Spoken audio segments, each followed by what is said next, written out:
കേരളം കണ്ട ഏറ്റവും വലിയ സിനിമാ താരം. ഒരു കാലത്ത് മലയാള സിനിമയുടെ ശ്വാസം തന്നെയായിരുന്നു അദ്ദേഹം. ഏറ്റവും കൂടുതൽ സിനിമകളിൽ നായകനായി അഭിനയിച്ച മനുഷ്യൻ, സൗന്ദര്യത്തിന്റെ പ്രതീകം, വിനയത്തിന്റെ മറ്റൊരു പേര്. അദ്ദേഹം ഒരു നടൻ മാത്രമല്ല, ഒരു തലമുറയുടെ ഓർമ്മയാണ്. ഇതാണ് മലയാളികളുടെ സ്വന്തം പ്രേം നസീർ. 1926 ഏപ്രിൽ 7 തിരുവനന്തപുരത്ത് ജനിച്ച അബ്ദുൽ ഖാദർ. ആർക്കറിയാം, ഈ കുട്ടിയാണ് പിന്നീട് ഇന്ത്യൻ സിനിമാ ചരിത്രത്തിൽ റെക്കോർഡുകൾ കുറിക്കാൻ പോകുന്നത് എന്ന്. സാധാരണ കുടുംബം, പക്ഷേ അസാധാരണ സ്വപ്നങ്ങൾ. പഠനകാലം മുതൽ തന്നെ കലകളോട് വലിയ ഇഷ്ടം. നാടകവേദികളിൽ നിന്നാണ് അഭിനയത്തിന്റെ തുടക്കം. അന്ന് മലയാള സിനിമ വളർന്നുകൊണ്ടിരിക്കുകയായിരുന്നു.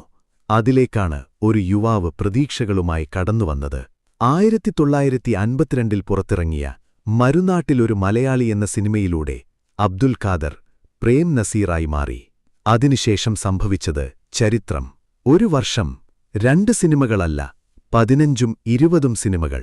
അന്ന് മലയാള സിനിമയിൽ ഒരു സിനിമ വിജയിക്കണമെങ്കിൽ അതിൽ പ്രേം നസീർ വേണം എന്നായിരുന്നു വിശ്വാസം. Romantic hero, family hero, action hero, comedy, tragedy, ഏത് കഥാപാത്രവും അദ്ദേഹം അത്ര സ്വാഭാവികമായി ചെയ്തു. ഷീലയുമായുള്ള അദ്ദേഹത്തിന്റെ കൂട്ടുകെട്ട് മലയാള സിനിമയുടെ ഏറ്റവും വലിയ വിജയം. ഒഴിഞ്ഞുമാറിയതാണ്. ഞാൻ അന്നൊക്കെ ഈ പ്രേമരംഗങ്ങൾ അഭിനയിച്ച് നടക്കുന്ന കാലഘട്ടമാണ്. എന്നെക്കൊണ്ട് സാധിക്കുമെന്ന് ഞാൻ ചോദിച്ചു. ഇല്ല, നസീറിന് വളരെ നന്നായിരിക്കും, യാതൊരു സംശയമില്ല, ധൈര്യത്തോട് ചെയ്യാൻ പറഞ്ഞു. അങ്ങനെ അവർ രണ്ടുപേരും വളരെയധികം എൻകറേജ് ചെയ്തതിനു ശേഷമാണ് ഞാൻ അതിൽ വന്നത്. 100 കണക്കിന് സിനിമകൾ, അവയിൽ ഭൂരിഭാഗവും സൂപ്പർ ഹിറ്റുകൾ. ഒരു മനുഷ്യൻ, 600ലേറെ സിനിമകളിൽ നായകൻ. ഇന്നും ലോക റെക്കോർഡായി നിലനിൽക്കുന്ന അത്ഭുത നേട്ടം. പക്ഷേ പ്രേം നസീറിനെ മഹാനാക്കിയത് അഭിനയം മാത്രമല്ല, അദ്ദേഹത്തിന്റെ മനസ്സായിരുന്നു. സിനിമാ സെറ്റുകളിൽ എല്ലാവരോടും ഒരുപോലെ പെരുമാറുന്ന ഒരു താരം, ജൂനിയർ ആർട്ടിസ്റ്റുകൾക്ക് പോലും ആദരം നൽകിയ മനുഷ്യൻ. പ്രേം നസീർ സാർ സെറ്റിൽ വരുന്നതാരും അറിയാറില്ല. പ്രേം നസീർ സാർ വെയിറ്റ് ചെയ്യുന്നത് വലിയ വിഷയമൊന്നുമല്ല. അദ്ദേഹം കാത്തിരിക്കുന്നതിന് പരുവപ്പെടാറില്ല. പ്രൊഡക്ഷൻ ഫുഡിനെ പറ്റി പരുവപ്പെടാറില്ല. നമ്മളോടൊപ്പം ഒരുമിച്ചിരുന്ന് ഒരിക്കലും കാശിന്റെ വലിപ്പമോ ഒരിക്കലും തൻ്റെ പ്രശസ്തി ഇത്രയാണ് എന്ന് നമ്മളോട് കാണിക്കുകയോ ചെയ്യാത്ത അതുല്യനായ ഒരു മനുഷ്യ സ്നേഹിയായിരുന്നു. കലാകാരനെന്ന് ഞാൻ പറയില്ല. കാരണം എനിക്ക് കൊട്ടാര ശ്രീധരനാരെയും PJ ആന്റണിയെയും SP പിള്ളയും അടൂർ ഭാസിയെയും KPS ലളിതയും സുമാരി ചേച്ചിയും മനോരമയും നാഗേഷിനെയാണ് കലാകാരനിലേക്ക് എനിക്ക് ഇഷ്ടം. അവർ കലാകാരന്മാർ തന്നെയാണ്, കലാകാരികൾ തന്നെയാണ്. പക്ഷേ സ്റ്റാർഡം എന്ന് പറയുന്നതുകൊണ്ട് മുതലാക്കാത്ത ഒരു നടൻ പ്രേം നസീർ മാത്രമാണ് എൻ്റെ കാഴ്ചപ്പാട്. ഒരു മനുഷ്യ സ്നേഹിയാണ് അദ്ദേഹം. അതുപോലെ അത്തരം കാര്യങ്ങൾ അത് കഴിഞ്ഞ കാലഘട്ടമാണ്. ആ കാലഘട്ടത്തിൽ അദ്ദേഹത്തോടൊപ്പം അഭിനയിച്ച എന്നെപ്പോലൊരു നടൻ ഒരിക്കലും അഹങ്കരിക്കാൻ സാധിക്കാത്ത അവസ്ഥയാണ്. പലർക്കും രഹസ്യമായി സഹായങ്ങൾ ചെയ്തിരുന്നു അദ്ദേഹം. ആരെയും അപമാനിക്കാതെ, ആരോടും ദേഷ്യം കാണിക്കാതെ, ഒരു യഥാർത്ഥ ജെന്റിൽമാൻ. അതിനാലാണ് ഇന്നും പ്രേം നസീർ എന്ന് കേൾക്കുമ്പോൾ മലയാളികളുടെ മനസ്സിൽ ആദ്യം വരുന്നത് ഒരു പുഞ്ചിരിയാണ്. കാലം മാറി, മലയാള സിനിമയും മാറി, പുതിയ നായകരും പുതിയ കഥകളും വന്നു. പക്ഷേ പ്രേം നസീർ എന്ന നടൻ പിന്നോട്ടില്ലായിരുന്നു. നായകവേഷങ്ങളിൽ നിന്ന് കഥാപാത്രവേഷങ്ങളിലേക്ക് അദ്ദേഹം മനോഹരമായി മാറി. അതായിരുന്നു അദ്ദേഹത്തിന്റെ മഹത്വം. സ്വന്തം സ്ഥാനമല്ല, സിനിമയാണ് അദ്ദേഹത്തിന് വലിയത്. ഇന്നത്തെ പല സൂപ്പർ താരങ്ങൾക്കും പ്രേം നസീർ ഒരു പാഠപുസ്തകമാണ്. എങ്ങനെ ഒരു സ്റ്റാർ ആകാം, അതിലും പ്രധാനമായി എങ്ങനെ ഒരു നല്ല മനുഷ്യനാകാമെന്ന് പഠിപ്പിച്ച മനുഷ്യൻ. 1989 ജനുവരി 16 മലയാള സിനിമയ്ക്ക് മറക്കാനാവാത്ത ഒരു ദിവസം. പ്രേം നസീർ വിട പറഞ്ഞു. പക്ഷേ ചില മനുഷ്യർ മരിക്കില്ല, അവർ ജീവിക്കും. ഓർമ്മകളിൽ, സിനിമകളിൽ, ജനങ്ങളുടെ ഹൃദയങ്ങളിൽ. ഇന്നും മലയാള സിനിമയുടെ സ്വർണ്ണകാലം പറയുമ്പോൾ ആ പേരില്ലാതെ കഥ പൂർത്തിയാവില്ല. പ്രേം നസീർ ഒരു നടൻ മാത്രമല്ല, മലയാളികളുടെ വികാരമാണ്. ഒരു കാലഘട്ടം അവസാനിച്ചിട്ടും അദ്ദേഹത്തിന്റെ പ്രകാശം ഇന്നും മങ്ങുന്നില്ല. പുതിയ തലമുറകൾ വരും, സിനിമ മാറും, സാങ്കേതികവിദ്യ വളരും. പക്ഷേ പ്രേം നസീർ പോലൊരു താരം ഒരിക്കൽ മാത്രമേ ജനിക്കൂ. മലയാള സിനിമയുടെ നിത്യവസന്തം പ്രേം നസീർ.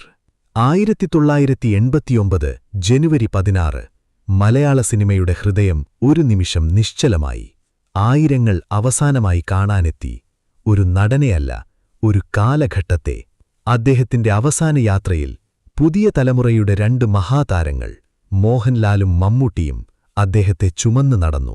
അത് ഒരു മനുഷ്യനോടുള്ള ആദരവ് മാത്രമല്ലായിരുന്നു, മലയാള സിനിമ ഒരു ഇതിഹാസത്തോട് പറഞ്ഞ അവസാന നന്ദിയായിരുന്നു. ഒരു കൊളീഗ് അല്ലെങ്കിൽ കൂടെ അഭിനയിക്കുന്ന ഒരു ചലച്ചിത്ര നടൻ എന്നതിലുപരി വളരെയേറെ വ്യക്തിബന്ധങ്ങൾ എനിക്ക് നസീർ സാറുമായിട്ടുണ്ടായിരുന്നു. എന്റെ രണ്ടാമത്തെ ചിത്രം മുതൽ അവസാനം ഞങ്ങൾ ഒന്നിച്ച് നിർമ്മിച്ച കടപ്പനാടൻ അമ്പാടി വരെയുള്ള ചിത്രങ്ങളിൽ എനിക്ക് എല്ലാ തരത്തിലുള്ള ഉപദേശങ്ങളും പ്രോത്സാഹനങ്ങളും ഒരു സഹനടൻ എന്നതിലുപരി വളരെയേറെ ഒരു സുഹൃത്തും എല്ലാ പ്രോത്സാഹനങ്ങളും എനിക്ക് തന്നിട്ടുണ്ട്. ഞങ്ങൾ ഒന്നിച്ച് നിർമ്മിച്ച അവസാനത്തെ ചിത്രം കടപ്പനാടൻ അമ്പാടി വരുന്നു. അതിനുശേഷം അദ്ദേഹം അഭിനയത്തിൽ നിന്ന് മറിയുന്നതല്ല, ഏതാനും ചുരുക്കം ചില ചിത്രങ്ങളെ ചെയ്യുന്നുണ്ടായിരുന്നത്. പക്ഷെ അദ്ദേഹത്തിന്റെ ഈ ധനി എന്നുള്ള ചിത്രത്തിന് ശേഷം ഒരു ചിത്രം സംവിധാനം ചെയ്യണമെന്നൊരു ആഗ്രഹം ഉണ്ടായിരുന്നു. ഞാനായിരുന്നു ആ ചിത്രത്തിൽ അഭിനയിക്കാൻ അവസരപ്പെട്ടത്. കേരളത്തെ സംബന്ധിച്ചിടത്തോളം സാറ് ഇപ്പോഴും ടിക്കറ്റിൽ നിന്ന് കാണുന്ന ഒരു വലിയ സിനിമയാണ്. അല്ലെ, സാറിനെ ഞാൻ ആദ്യമായിട്ട് കാണുന്നത് സ്ഫോടനം എന്ന് പറയുന്നത് എന്റെ ഒരു സിനിമ ഷൂട്ട് ചെയ്യുന്നതാണ്.